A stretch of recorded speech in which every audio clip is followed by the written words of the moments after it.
हम सब ने बीजेपी का नाम सुना है, कांग्रेस का, आम आदमी पार्टी, बीएसपी, समाजवादी पार्टी। इनमें से सबका नहीं भी तो कम से कम एक दो का तो नाम आपने सुना ही होगा। अब अगर मैं आपसे पूछूं कि ये सब नाम जो मैंने आपको बताए, ये क्या हैं? ये हैं हमारे देश की कुछ पॉलिटिकल पार्टीज। जैसा कि हम जानते हैं कि हमारे देश में डेमोक्रेसी है और पॉलिटिकल पार्टीज डेमोक्रेसी का एक बहुत जरूरी हिस्सा हैं। किसी भी आम सिटीजन के लिए तो डेमोक्रेसी का मतलब ही पॉलिटिकल पार्टी से होगा। अगर हम कहीं दूर दराज के इलाके में जाकर लोगों से पूछें तो ये हो सकता है कि उन्हें डेमोक्रेसी क्या होती है इसका मतलब नहीं पता हो या कॉन्स्टिट्यूशन भी नहीं पता हो, लेकिन उन्हें हमारे देश की पॉलिटिकल पार्टीज का नाम जरूर पता होगा। सबका नहीं भी तो एक दो का तो पता ही होगा। नाम पता होने का मतलब ये नहीं है कि उसे वो पॉलिटिकल पार्टी पसंद हो या वो उसको सपोर्ट करता हो सकता है उसे उस पॉलिटिकल पार्टी से बहुत सी शिकायतें हों। आम सिटीजन देश में जो कुछ भी बुरा हो रहा है उसके लिए पॉलिटिकल पार्टीज को ही गलत ठहराते हैं और शायद ऐसा करना भी चाहिए। हमारे देश में सड़क के नुक्कड़ पर लोग आपको किसी न किसी पॉलिटिकल पार्टी को कोसते हुए मिल ही जाएंगे। पॉलिटिकल पार्टीज ने भी ऐसे कई काम किए होते हैं कि उन्हें कोसा जाना भी चाहिए। सिर्फ वोट पाने के लिए जनता से झूठे वादे कर देना उनमें से एक काम है। इसके अलावा जो सबसे बुरा काम पॉलिटिकल पार्टीज करती हैं वो है सिर्फ अपने वोट बैंक के लिए जनता को आपस में बांट देना। जब पॉलिटिकल पार्टीज जीतने के लिए इतना सब करती हैं तो फिर ये सवाल भी पैदा होता है कि आखिर हमें पॉलिटिकल पार्टीज की जरूरत ही क्या है? क्या हमारा देश बिना पॉलिटिकल पार्टीज के नहीं चल सकता? अगर हम 100 साल पहले की ही बात करें तो पाएंगे कि ऐसे कई देश थे जहां कोई पॉलिटिकल पार्टी नहीं थी। अब ऐसे देश थोड़े ही बचे हैं। आखिर ऐसा क्या हुआ कि सभी देशों की डेमोक्रेसीज में पॉलिटिकल पार्टीज ने अपनी ऐसी जगह बना ली? चलिए, इससे पहले कि हम इस पर अपने डिस्कशन को आगे बढ़ाएं, हम ये जान लेते हैं कि आखिर एक पॉलिटिकल पार्टी होती क्या है। पॉलिटिकल पार्टी को हम ऐसे समझते हैं, कुछ लोग हैं जो साथ मिलकर इलेक्शन लड़ना चाहते हैं और अपनी गवर्नमेंट बनाना चाहते हैं। अब चूंकि वो साथ मिलकर काम कर रहे हैं तो फिर उनको ये तो फिक्स करना ही पड़ेगा कि वो इस देश को कैसे चलाना चाहते हैं, उनकी पॉलिसीज क्या क्या होंगी, किस तरह के प्रोग्राम्स वो रन करना चाहेंगी जिससे देश तरक्की करे।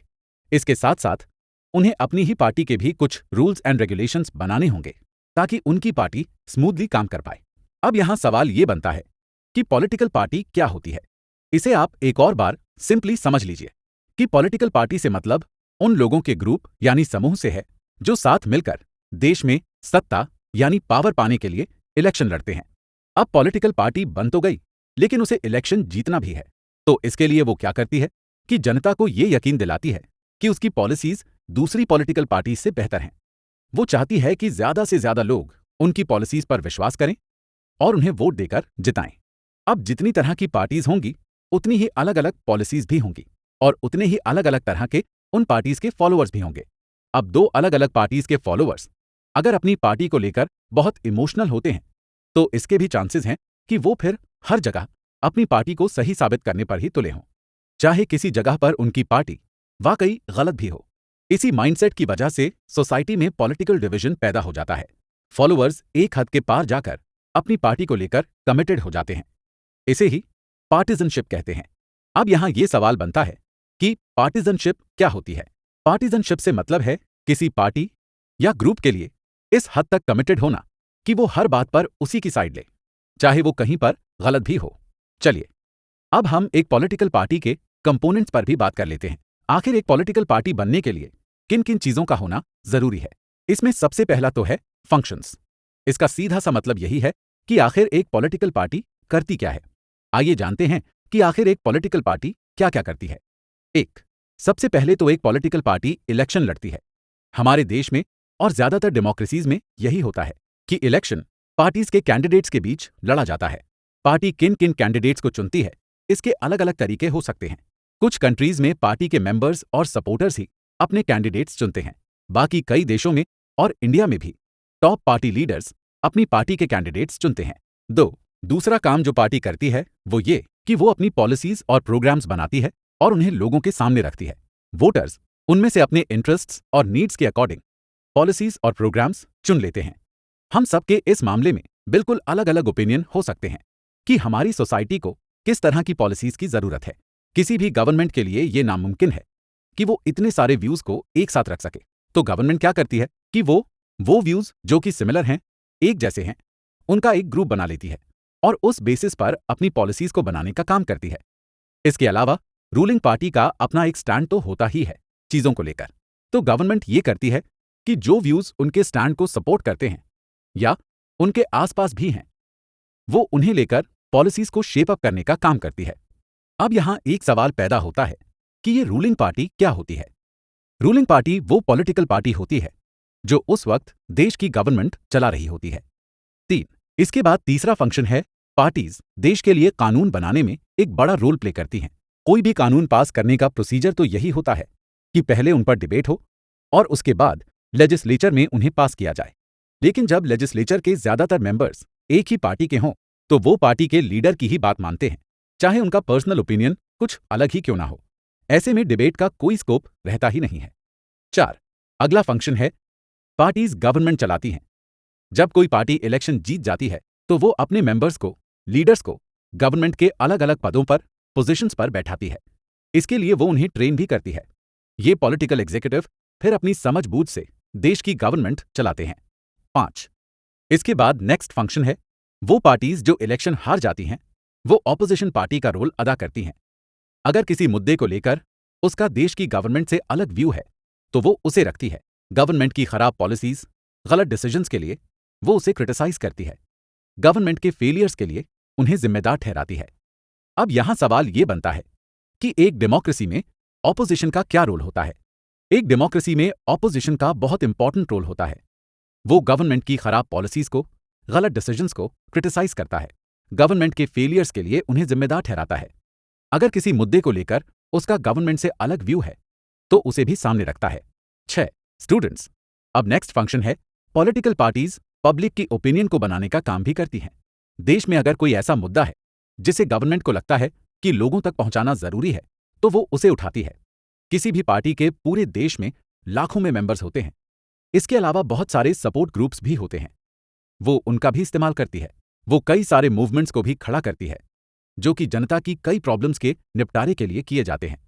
ऐसा अक्सर होता है कि देश की गवर्नमेंट का किसी मुद्दे को लेकर कोई ओपिनियन है तो गवर्नमेंट उसे सोसाइटी तक पहुंचाती है और वो सोसाइटी का ओपिनियन बन जाता है। 7, अब अगला फंक्शन है, पार्टीज लोगों का उन तक पहुंचना आसान करती हैं। अगर उनकी कोई वेलफेयर स्कीम है तो पार्टी चाहती है कि उसकी जानकारी ज्यादा से ज्यादा लोगों तक पहुंचे ताकि सब उसका फायदा उठा सकें। और अगर किसी को पार्टी के सामने अपनी कोई बात रखनी है तो उसके मौके भी गवर्नमेंट देती है। कोई भी ऑर्डिनरी सिटीजन अपने लोकल पार्टी लीडर से मिल सकता है, चाहे किसी को पार्टी पर भरोसा नहीं हो। लेकिन अगर वो पार्टी अप्रोचेबल है तो उसको इस बात की तो तसल्ली रहती ही है। अगर पार्टी लोगों की जरूरतों और इच्छाओं का ध्यान नहीं रखेगी तो फिर तो लोग उन्हें रिजेक्ट कर ही देंगे। स्टूडेंट्स, अगर अब आपसे एग्जाम में ये क्वेश्चन पूछ लिया जाए कि what is the function of political party, यानी कि एक पॉलिटिकल पार्टी के फंक्शंस क्या हैं, तो आप इजीली ये सभी पॉइंट्स आंसर में लिख सकते हैं। अब जबकि हम ये जान चुके हैं कि पॉलिटिकल पार्टीज क्या क्या काम करती हैं, तो हमारे दिमाग में ये बात भी पहले से क्लियर हो ही गई होगी कि हमें पॉलिटिकल पार्टीज की जरूरत क्यों है। हमें उनकी जरूरत इसलिए है कि अगर पार्टीज नहीं होंगी तो ये सारे काम कैसे होंगे। अच्छा, एक बार के लिए हम मान लेते हैं कि हमारे देश में कोई पॉलिटिकल पार्टी है ही नहीं। जो भी लोग इलेक्शन के लिए खड़े हो रहे हैं वो सभी इंडिपेंडेंट हैं। अब आप ही बताइए कि जब सभी लोग इंडिपेंडेंट होंगे तो फिर पूरे देश के लिए पॉलिसीज कैसे बनेंगी। उसके लिए तो बहुत सारे लोगों का अग्रीमेंट बनना जरूरी है ना। कोई एक मेंबर तो कुछ और तरह की पॉलिसी सोच रहा होगा और दूसरा मेंबर किसी और तरह की। गवर्नमेंट तो बन जाएगी लेकिन वो काम कैसे करेगी, ये बहुत सोचने वाली बात होगी। वो जिस कंस्टिट्यूएंसी से इलेक्शन जीते हैं उसे तो संभाल लेंगे, लेकिन पूरा देश संभालने के लिए जिम्मेदारी कौन लेगा, क्योंकि सब लोग तो इंडिपेंडेंटली जीते हैं। हम इस चीज को कई स्टेट्स के नॉन पार्टी बेस्ड पंचायत के इलेक्शन से समझने की कोशिश करते हैं। उन इलेक्शंस में कोई पार्टी नहीं थी, सब इंडिविजुअली ही इलेक्शन लड़ रहे थे। लेकिन फिर गांव के लोगों ने ये किया कि अपनी अपनी जरूरतों और इंटरेस्ट्स के हिसाब से अलग अलग ग्रुप्स में बंट गए और उसी हिसाब से वो खुद ही अपने क्राइटेरिया के हिसाब से कैंडिडेट्स के अलग अलग ग्रुप भी बना देते हैं। अब आप समझ ही गए होंगे कि हमें पॉलिटिकल पार्टीज की जरूरत क्यों है। इन्हीं वजहों से लगभग सभी डेमोक्रेटिक कंट्रीज में हमें पॉलिटिकल पार्टीज देखने को मिल जाती हैं। पॉलिटिकल पार्टीज इसलिए भी जरूरी हैं क्योंकि उनके कैंडिडेट्स हमारे रिप्रेजेंटेटिव्स होते हैं। कोई भी ऐसा देश जो बहुत बड़ा हो बिना पॉलिटिकल पार्टीज के चलना बहुत मुश्किल है। जितने ज्यादा लोग होंगे उतने ही अलग अलग व्यूज होंगे और उतनी ही कॉम्प्लेक्सिटीज होंगी। अब हमें कोई तो एजेंसी चाहिए ना, जो इतने सारे व्यूज को एक जगह पर लेकर आए और गवर्नमेंट के सामने रखे। अब किसी एक जगह का कोई एक रिप्रेजेंटेटिव होगा, लेकिन उन अलग अलग जगहों के रिप्रेजेंटेटिव्स को एक जगह पर लाने का काम तो पॉलिटिकल पार्टीज ही करती हैं। हम ये कह सकते हैं कि डेमोक्रेसी के लिए पॉलिटिकल पार्टीज का होना नेसेसरी है।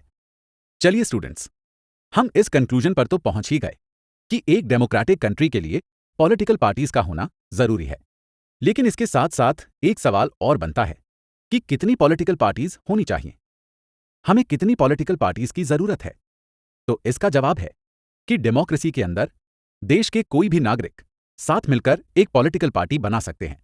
इलेक्शन कमीशन ऑफ इंडिया के पास 750 से भी ज्यादा पॉलिटिकल पार्टीज रजिस्टर्ड हैं।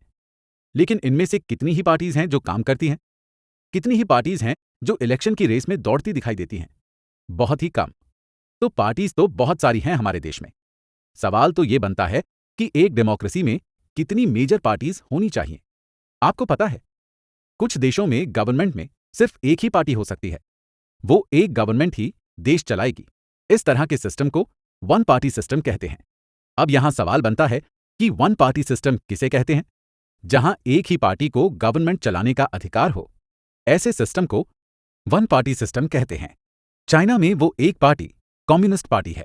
हालांकि लीगली तो चाइना में लोग अपनी पॉलिटिकल पार्टी बना सकते हैं, लेकिन ऐसा होता नहीं है क्योंकि वहां का इलेक्टोरल सिस्टम ऐसा है कि वहां कंपटीशन फेयर नहीं होता। हम लोग वन पार्टी सिस्टम को एक अच्छा ऑप्शन नहीं मान सकते क्योंकि ये ऑप्शन एक डेमोक्रेटिक ऑप्शन नहीं है। डेमोक्रेसी में कम से कम दो पार्टीज को इलेक्शन लड़ने का राइट होना ही चाहिए, तभी वो डेमोक्रेसी होगी। ये तो वन पार्टी सिस्टम वाले देशों की बात हो गई। कुछ देशों में गवर्नमेंट दो पार्टीज के बीच ही बदलती रहती है। उन दो पार्टीज के अलावा और पार्टीज भी इलेक्शन में खड़ी होती हैं, लेकिन वो नेशनल लेजिस्लेचर में कुछ ही सीट्स जीत पाती हैं। मेन मुकाबला सिर्फ दो ही पार्टीज के बीच होता है। इस तरह के पार्टी सिस्टम को टू पार्टी सिस्टम कहते हैं। यूनाइटेड स्टेट ऑफ अमेरिका और United Kingdom two party system के एग्जाम्पल्स हैं। अब आते हैं हमारे तीसरे सिस्टम की तरफ। अगर कई सारी पार्टीज इलेक्शन लड़ती हैं और दो से ज्यादा पार्टीज के ये चांस हैं कि वो या तो खुद के ही दम पर या किसी और पार्टी के साथ अलायंस बनाकर इलेक्शन जीत सकती हैं, तो इस तरह के सिस्टम को मल्टी पार्टी सिस्टम कहते हैं। हमारे देश इंडिया में यही मल्टी पार्टी सिस्टम है। जब कई पार्टीज साथ मिलकर गवर्नमेंट बनाने के लिए इलेक्शन लड़ती हैं, तो उसे एक अलायंस या एक फ्रंट कहते हैं। एग्जाम्पल के लिए 2004 में इंडिया के पार्लियामेंट्री इलेक्शन में तीन बड़े मेजर पॉलिटिकल अलायंस हुए थे। पहला था नेशनल डेमोक्रेटिक अलायंस, दूसरा था यूनाइटेड प्रोग्रेसिव अलायंस और तीसरा था लेफ्ट फ्रंट। ये मल्टी पार्टी सिस्टम अक्सर काफी उलझा हुआ भी लगता है और इसकी वजह से कभी कभी पॉलिटिकल इंस्टेबिलिटी भी बन जाती है। लेकिन साथ ही साथ ये सिस्टम सभी तरह के इंटरेस्ट्स और ओपिनियंस को मौके भी देता है, क्योंकि इसमें कई तरह की आइडियोलॉजीज को जगह मिलती है। तो तीन तरह के सिस्टम्स हम लोगों ने अभी जाने। आप बताइए, इन तीनों में से कौन सा सबसे अच्छा है? शायद इसका जवाब यही होगा कि ये कंट्री टू कंट्री अलग अलग ही होगा। तो इसमें पहली बात तो यही है कि पार्टी सिस्टम कोई भी कंट्री खुद नहीं चुन सकती। किसी भी देश में धीरे धीरे टाइम के साथ इस तरह के सिस्टम बनते हैं और सिस्टम बनने में कई तरह के फैक्टर्स काम करते हैं, जैसे कि सोसाइटी किस तरह की है, सोशल डिवीजन कितने और किस तरह के हैं, रिलीजियस डिवीजन कैसे हैं, डाइवर्सिटी कितनी है, देश का अब तक का पॉलिटिक्स का इतिहास कैसा रहा है और अब तक किस पॉलिटिकल सिस्टम से इलेक्शंस चल रहे थे। इन सब और इन जैसे फैक्टर्स पर डिपेंड करता है कि किसी देश में किस तरह का पॉलिटिकल सिस्टम होगा। इन सब फैक्टर्स को बदल देना बिल्कुल भी आसान नहीं है। हर देश में अपने अपने सर्कमस्टांसेस के अकॉर्डिंग ही पार्टी सिस्टम डेवलप होता है। हमारे देश में जिस तरह की सोशल और जियोग्राफिकल डाइवर्सिटी रही है, उसी वजह से हमारे देश में मल्टी पार्टी सिस्टम बना है, क्योंकि इतनी डाइवर्सिटी को सिर्फ दो या तीन पार्टीज एड्रेस नहीं कर सकती हैं। तो अब हम ये कह सकते हैं कि कोई एक पॉलिटिकल सिस्टम बाकियों से अच्छा हो, ऐसा नहीं है। हर देश अपनी जरूरतों के हिसाब से पॉलिटिकल सिस्टम को अडॉप्ट करता है।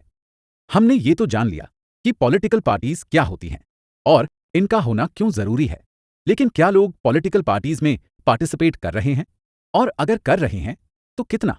और मान लीजिए यही क्वेश्चन आपके एग्जाम में भी पूछ लिया जाए कि why is it important to have a political party, but are people participating in political parties, and if doing so how much? तो आपको उसके आंसर में क्या लिखना है, चलिए जानते हैं। ऐसा कहा जाता है कि आम सिटीजन को पॉलिटिकल पार्टीज से कोई लेना देना नहीं होता है। ये बात बाकी देशों के लिए हो सकता है फिर भी सच हो, लेकिन जहां तक बात इंडिया की है, ये बात सिर्फ एक हद तक ही सच है। ये बात हम कई डेकेड्स तक किए गए सर्वेज के आधार पर कह रहे हैं। इन सर्वेज में कई सारी बातें कही गई थी, जिनमें से कुछ बातें हम आपको बताते हैं। साउथ एशिया में लोगों को पॉलिटिकल पार्टीज पर बहुत ज्यादा भरोसा नहीं है। उन लोगों की काउंटिंग ज्यादा है जो ये कहते हैं कि पॉलिटिकल पार्टीज पर उनका भरोसा ज्यादा नहीं है या बिल्कुल भी नहीं है, इन कंपैरिजन टू जो ये कहते हैं कि उनको भरोसा है। यही बात ज्यादातर डेमोक्रेसीज के लिए सच है। पूरी दुनिया में ही लोग पॉलिटिकल पार्टीज पर भरोसा नहीं करते। इसके बावजूद भी पॉलिटिकल पार्टीज की एक्टिविटीज में पार्टिसिपेशन की बात जब आती है तो वो लोग अच्छे से पार्टिसिपेट करते हैं।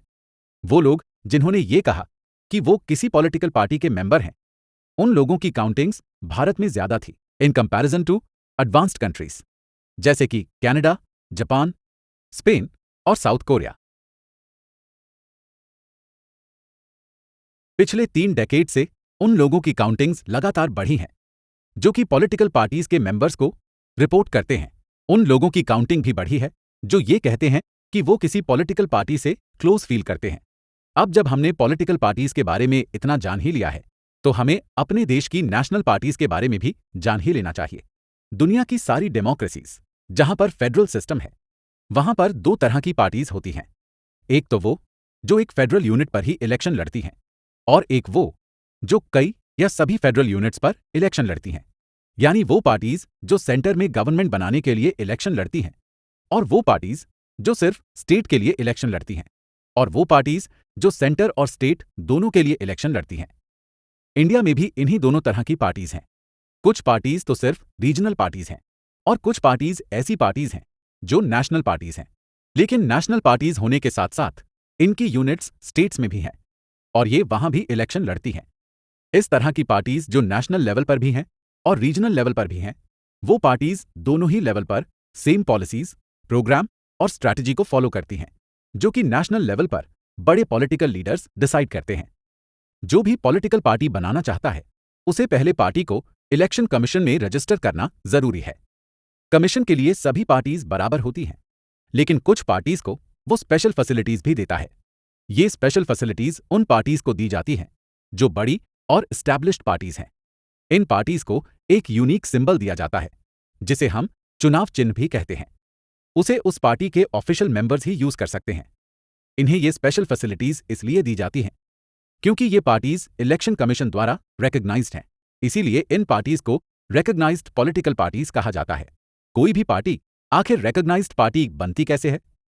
इसके लिए इलेक्शन कमीशन के पास उनका क्राइटेरिया है, जिसके अंदर एक पार्टी को सर्टेन वोट्स और सर्टेन सीट्स लानी होती हैं। एक रिकॉग्नाइज्ड पार्टी बनने के लिए स्टेट और सेंटर में वोट्स और सीट्स के परसेंट और नंबर अलग हैं।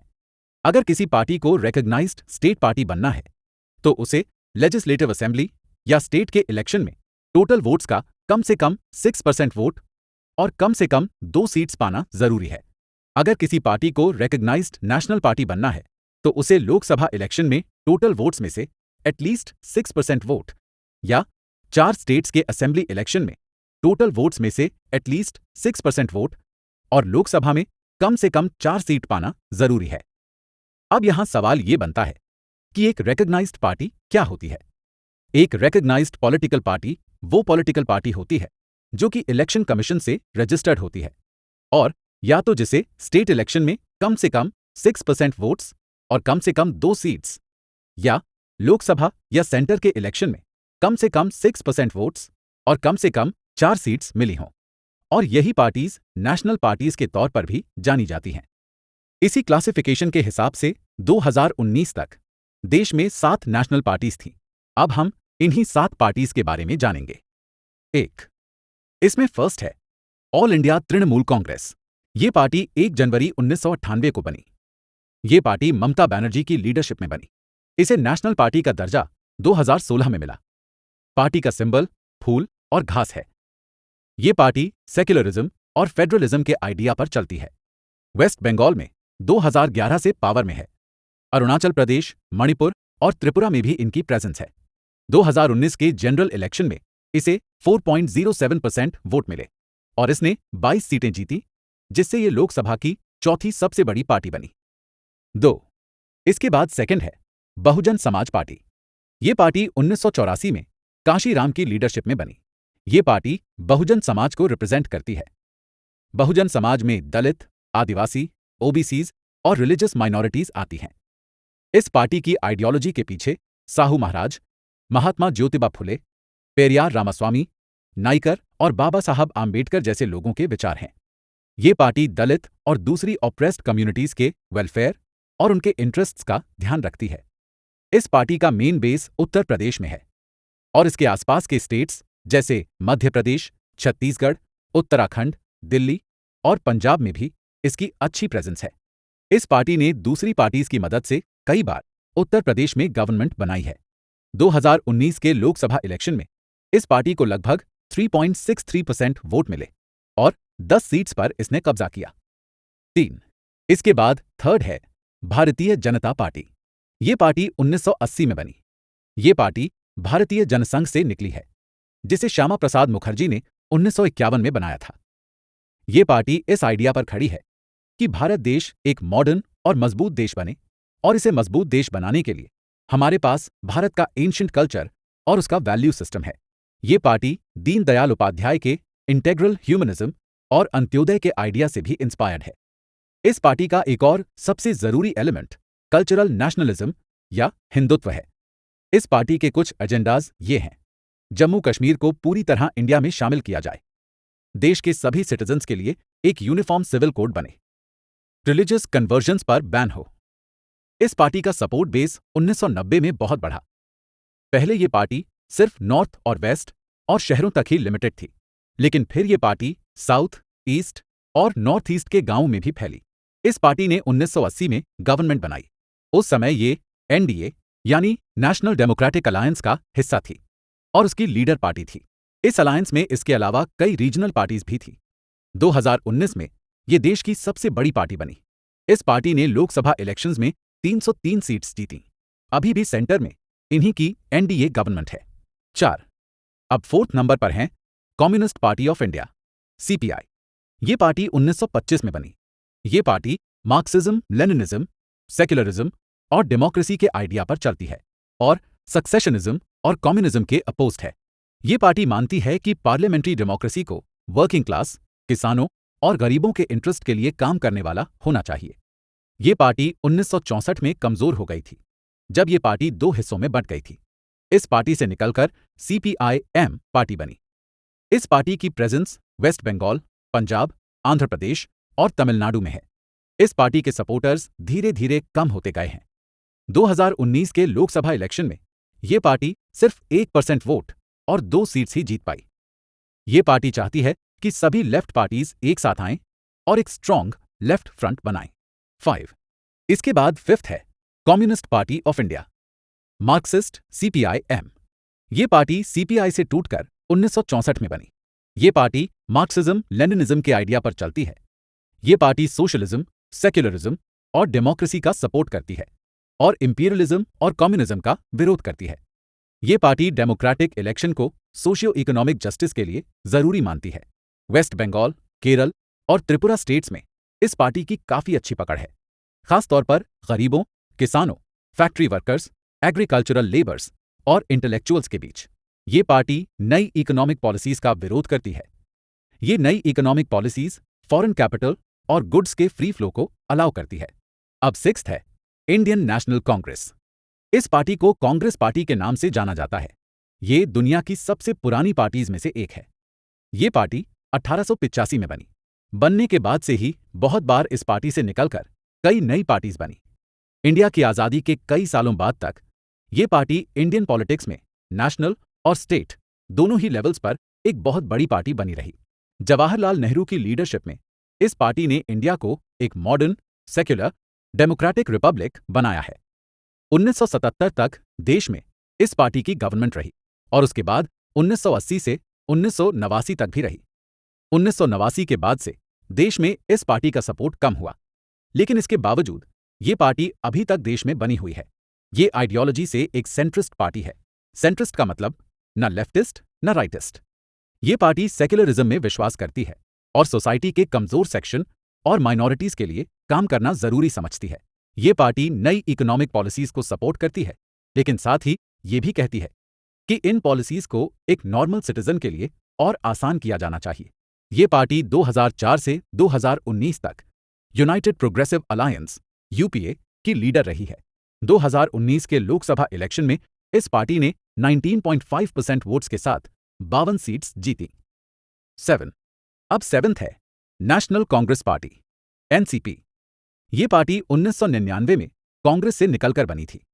यही party democracy, Gandhian secularism, equity, social justice और फेडरलिज्म के आइडिया पर चलती है। ये पार्टी चाहती है कि देश की बड़ी और इंपॉर्टेंट जॉब्स यहां के नेचुरल बॉर्न सिटीजन्स को ही मिले। ये पार्टी महाराष्ट्र की एक मेजर पार्टी है और मेघालय, मणिपुर और असम में भी इसकी अच्छी प्रेजेंस है। इस पार्टी ने महाराष्ट्र स्टेट में कांग्रेस पार्टी के साथ अलायंस किया हुआ है। ये पार्टी 2004 से यूनाइटेड कांग्रेस अलायंस की मेंबर है। 2019 के लोकसभा इलेक्शंस में इस पार्टी ने 1.4% वोट्स के साथ 5 सीट्स जीती। ये तो बात हो गई हमारी नेशनल पार्टीज की। अब हम बात करते हैं हमारे देश की स्टेट पार्टीज की। इन पार्टीज को रीजनल पार्टीज भी कहा जाता है। हालांकि ये पार्टीज अपनी आइडियोलॉजी या अपने नजरिए से रीजनल नहीं होती हैं। इनमें से कुछ पार्टीज यूं तो ऑल इंडिया पार्टीज ही हैं, लेकिन उन्हें सक्सेस सिर्फ कुछ स्टेट्स में ही मिली है। समाजवादी और राष्ट्रीय जनता दल जैसी पार्टीज एक नेशनल लेवल की पॉलिटिकल ऑर्गेनाइजेशन है, जिसकी कुछ यूनिट्स कुछ स्टेट्स में भी हैं। कुछ पार्टीज पूरी तरह से ही स्टेट पार्टीज हैं, जैसे कि Biju Janata Dal, Sikkim democratic front, Mizo national front और तेलंगाना राष्ट्र समिति। पिछले 30 सालों में स्टेट पार्टीज की स्ट्रेंथ बहुत बड़ी है और कई नई स्टेट पार्टीज भी बनी हैं। इससे हमारे देश का पार्लियामेंट और ज्यादा डाइवर्स हुआ है। 2014 से पहले तक कोई भी नेशनल पार्टी सिर्फ अपने दम पर लोकसभा में गवर्नमेंट बना ही नहीं सकती थी। इसी वजह से उन्हें स्टेट पार्टी के साथ अलायंस करना पड़ा। 1996 तक लगभग हर स्टेट पार्टी को यह मौका मिला कि वो किसी अलायंस का हिस्सा बनकर गवर्नमेंट में हिस्सेदार बने। इससे हमारे देश में फेडरलिज्म और डेमोक्रेसी को मजबूती मिली। आइए हम जानते हैं हमारे देश में कौन कौन सी स्टेट पार्टीज हैं। इसमें जम्मू कश्मीर में है Jammu and Kashmir National Conference, Jammu and Kashmir National Panthers Party, Jammu and Kashmir People's Democratic Party. ऐसे ही दिल्ली में है आम आदमी पार्टी। ऐसे ही पंजाब में है आम आदमी party, Shiromani Akali Dal, Indian national Lokdal. Maharashtra में है महाराष्ट्र नवनिर्माण सेना और शिवसेना स्टेट पार्टी। गोवा में Maharashtrawadi Gomantak party, Goa forward party हैं जो स्टेट पार्टीज में कंसिडर की जाती हैं। कर्नाटक में सिर्फ एक ही पार्टी जनता दल सेक्युलर है। तेलंगाना में Telangana Rashtra Samiti, all India Majlis Ittehadul Muslimeen, Kerala Congress, Indian Union Muslim League, Telugu Desam party, YSR Congress party, ये सभी पार्टी स्टेट पार्टीज हैं। तमिलनाडु में all India Anna DMK, Dravida Munnetra Kazhagam, Desiya Murpokku Dravida Kazhagam. Kerala में Indian Union Muslim league, Janata Dal, revolutionary Socialist party हैं। पुडुचेरी में all India NR Congress, Pattai Makkal Katchi, All India Anna DMK, Dravida Munnetra Kazhagam, ये सभी state parties हैं। आंध्र प्रदेश में Telugu Desam party, YSR Congress Party state parties हैं। वेस्ट बंगाल में all India Forward Bloc, Revolutionary Socialist Party state parties की list में शामिल हैं। मेघालय में Hill State People's Democratic Party, United Democratic Party, National peoples Party, ये सिर्फ 3 पार्टी ही हैं। मिजोरम में भी 3 ही party, Mizoram people's conference, Zoram nationalist party, Mizo national front state parties हैं। मणिपुर में people's democratic alliance, national peoples party, Naga people's front state parties हैं। नागालैंड में नागा पीपल्स फ्रंट और अरुणाचल प्रदेश में पीपल्स पार्टी ऑफ अरुणाचल ही स्टेट पार्टीज हैं। असम में all India United Democratic Front, Assam Gana Parishad, Bodoland People's front state parties की लिस्ट में शामिल है। सिक्किम में सिक्किम डेमोक्रेटिक फ्रंट, सिक्किम क्रांतिकारी मोर्चा। बिहार में जनता दल, लोक जनशक्ति पार्टी, राष्ट्रीय जनता दल, राष्ट्रीय लोक समता पार्टी स्टेट पार्टीज की लिस्ट में शामिल हैं। और झारखंड में जेएमएम, एजेएसयू पार्टी, जेवीएम और राष्ट्रीय जनता दल ये पार्टीज हैं। स्टूडेंट्स, 13 अप्रैल 2018 तक ये थी हमारे देश की सभी रीजनल पार्टीज। स्टूडेंट्स, अगर आपसे एग्जाम में ये क्वेश्चन पूछ लिया जाए कि हमारे देश की 5 रीजनल पार्टीज के नाम बताइए, यानी कि name the 5 regional parties of our country, तो आप इसके आंसर में लिख सकते हैं राष्ट्रीय Janata Dal, Maharashtra Navnirman Sena, National peoples Party, All India NR Congress, Janata Dal. हमने अब तक हमारे देश की पॉलिटिकल पार्टीज के बारे में काफी कुछ जान लिया है। अब हम बात करेंगे कि आखिर एक पॉलिटिकल पार्टी को किन किन दिक्कतों का सामना करना पड़ता है, यानी अब हम बात करेंगे पॉलिटिकल पार्टीज के चैलेंजेस की। और स्टूडेंट्स, अगर आपसे एग्जाम में भी ये क्वेश्चन पूछ लिया जाए कि what are the challenges to political parties in our country, तो आप इसके आंसर में क्या लिख सकते हैं, आइए जानते हैं। अब हमें ये तो पता चल ही गया है कि किसी भी देश की डेमोक्रेसी में पॉलिटिकल पार्टीज की क्या इंपॉर्टेंस है। अब चूंकि पॉलिटिकल पार्टीज ही हैं जो सिटीजन्स के लिए काम करती हैं, वही डेमोक्रेसी का चेहरा होती हैं, तो हमारी सोसाइटी में अगर कहीं कुछ भी भला बुरा होता है तो उसका ब्लेम सीधा सीधा पॉलिटिकल पार्टीज को ही दिया जाता है। दुनिया के सभी देशों में पॉलिटिकल पार्टीज को लेकर एक डिससैटिस्फैक्शन बना ही रहता है। जब भी कोई पॉलिटिकल पार्टी अपना काम करने में फेल हो जाती है तो लोग उन्हें जी भर कर कोसते हैं। ऐसा ही हमारे देश में भी है। मेनली ऐसे 4 एरियाज हैं जिन पर लोग पॉलिटिकल पार्टीज से नाराज रहते हैं। पॉलिटिकल पार्टीज को इन 4 चैलेंजेस से अच्छे से लड़ना चाहिए अगर वो चाहती हैं कि वो डेमोक्रेसी का चेहरा बनी रहें। आइए हम जानते हैं वो 4 चैलेंजेस कौन कौन से हैं। पहला चैलेंज है पार्टी के अंदर ही डेमोक्रेसी का ना होना। पूरी दुनिया में ज्यादातर पॉलिटिकल पार्टीज की यही हालत है कि उनके अंदर सारी पावर किसी एक इंडिविजुअल या कुछ इंडिविजुअल्स के बीच ही सिमट कर रह जाती है। पार्टी की सारी डिसीजन मेकिंग 2-4 लोग ही करते हैं। पार्टीज मेंबरशिप रजिस्टर नहीं रखती हैं, ऑर्गेनाइजेशन की मीटिंग नहीं बुलाती हैं और पार्टी के अंदर रेगुलर इलेक्शन नहीं रखती हैं। पार्टी के वो मेंबर्स जो निचले लेवल पर काम करते हैं या जिनके हाथ में पार्टी के अंदर उतनी पावर नहीं है, उन्हें पार्टी के अंदर क्या हो रहा है इसकी पूरी जानकारी नहीं होती है। अगर पार्टी के अंदर कोई डिसीजन लिया जाता है तो इन लोगों का उसमें किसी तरह का भी इन्फ्लुएंस नहीं होता है। अगर ये लोग चाहें भी तो भी इन्हें सुना नहीं जाता है। सारी पावर पार्टी के लीडर के ही पास होती है, वही सारे जरूरी डिसीजंस लेता है। अब चूंकि 1 या 2-3 लोगों के पास ही सारी पावर होती है तो जो भी पार्टी का मेंबर उनके खिलाफ जाता है उसका उस पार्टी में रहना फिर मुश्किल हो जाता है। इस वजह से पार्टी के प्रिंसिपल्स या पॉलिसीज से लॉयल होने की बजाय ज्यादा जरूरी ये हो जाता है कि आप पार्टी के लीडर से कितने लॉयल हैं। दूसरा चैलेंज है डायनेस्टिक पॉलिटिक्स या डायनेस्टिक सक्सेशन। अब चूंकि ज्यादातर पॉलिटिकल पार्टीज अपनी फंक्शनिंग को लेकर ट्रांसपेरेंट नहीं होती हैं, तो ये बहुत मुश्किल हो जाता है कि पार्टी का कोई आम वर्कर पार्टी की किसी ऊंची पोस्ट पर आ सके। जो लोग लीडर्स की पोजीशन पर होते हैं उनके पास अनफेयर पावर होती है। वो उसका फायदा अपने फैमिली मेंबर्स या उन लोगों को दे सकते हैं जो उनके क्लोज हों। इसीलिए अक्सर पॉलिटिकल पार्टीज में ऐसा होता है कि टॉप पोजीशंस पर एक ही परिवार के लोग होते हैं। ये पार्टी के बाकी मेंबर्स के लिए बहुत अनफेयर है। ये किसी देश की डेमोक्रेसी के लिए भी अच्छा नहीं है, क्योंकि जिन लोगों के पास इनफ एक्सपीरियंस नहीं होता वो भी पावर की पोजीशन में आ जाते हैं। ये बात दुनिया की हर डेमोक्रेसी में ही देखने को मिल जाएगी, उन डेमोक्रेसीज में भी जो कि अब काफी पुरानी भी हो चुकी हैं। अब यहां सवाल ये बनता है कि डायनेस्टी पॉलिटिक्स या डायनेस्टी सक्सेशन क्या होता है। डायनेस्टिक सक्सेशन या पॉलिटिक्स का मतलब होता है किसी पॉलिटिकल पार्टी की लीडरशिप में एक ही परिवार के लोगों का होना। ये पार्टी में इंटरनल इलेक्शन ना होने की वजह से होता है। तीसरा चैलेंज है पार्टीज में पैसे और मसल पावर की जरूरत का बढ़ना, स्पेशली इलेक्शन के दौरान। अब चूंकि पार्टीज किसी भी कीमत पर इलेक्शन जीतना चाहती हैं, तो वो जीतने के लिए शॉर्टकट्स का भी इस्तेमाल करती हैं। वो उसी कैंडिडेट को चुनाव लड़ने का टिकट देती हैं जो पार्टी के लिए बहुत सारा पैसा ला सके।